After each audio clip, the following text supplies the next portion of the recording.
আমজনতা আসলে রাশেদের কথা শুনতে চায়। আমজনতা আসলে নাসিরুদ্দিন পাটোয়ারির কথা শুনতে চায়।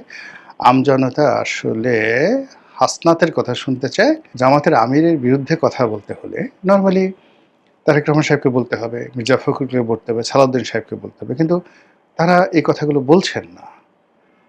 তাদের বিরুদ্ধে এখন কথা বলছেন রাশেদ। আর সেই রাশেদের কথাই কর্নেল অলি বলেন, তারপর জামাতের আমির বলেন, এনসিপির নাহিদ ইসলাম, হাসনাত আবদুল্লাহ, সার্জিস সবকিছু এলোমেলো হয়ে যাচ্ছে এবং সবাই ইয়ানফসি করছে।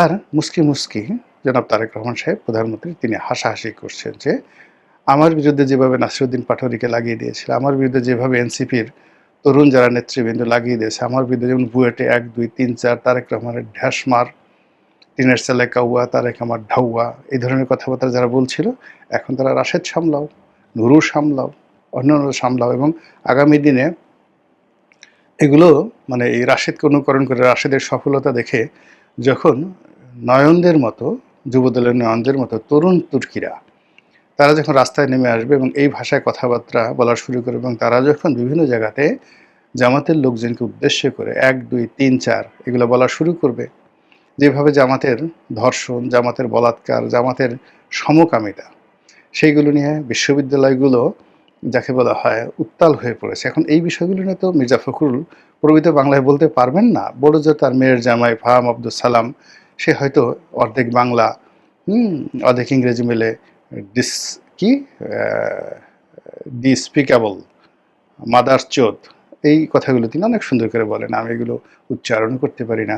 এই কথাগুলো তিনি বলবেন কিন্তু ওইগুলো আসলে পাবলিক আমাদের দেশের শিক্ষিত জন যারা তারা হয়তো ফাহাম আব্দুল সালামের ওই বক্তব্যগুলো নিয়ে আলোচনা করে। কিন্তু আমজনতা আসলে রাশেদের কথা শুনতে চায়। আমজনতা আসলে নাসিরুদ্দিন পাটোয়ারির কথা শুনতে চায়।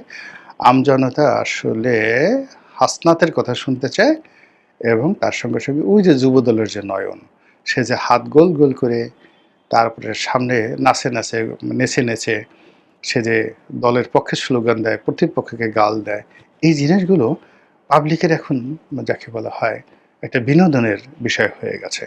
তো কাজেই এই যে রাজনীতিটা এখন যাদের হাতে এসে গেছে, যে পর্যায়ে এসে গেছে, এদের সঙ্গে যদি টিকতে হয় তাহলে কর্নেল ওলি সরাসরি রাশেদকে না সমালোচনা করলে হবে না, জামাতের আমির রাশেদকে না সমালোচনা করতে হবে না। এদের জন্য মানে যারা আসছে এখন, এটা শুরুটা হয়েছে কিন্তু ইল্লু পিঙ্কুকে দ্বারা, জামাতের বট বাহিনী দ্বারা ইল্লু পিঙ্কুকে দ্বারা শুরু হয়েছে, শুরুটা করেছে জামাত।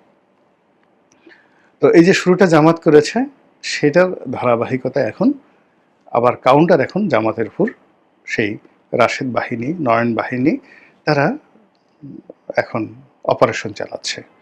আর সেই অপারেশন মোকাবেলা করার জন্য জামাত এখন দিশেহারা হয়ে নিজেরা কিছু বলতে না পারে কর্নেল অলির মতো মানুষ, মেজর আক্তারের মতো মানুষ, তারপর সেই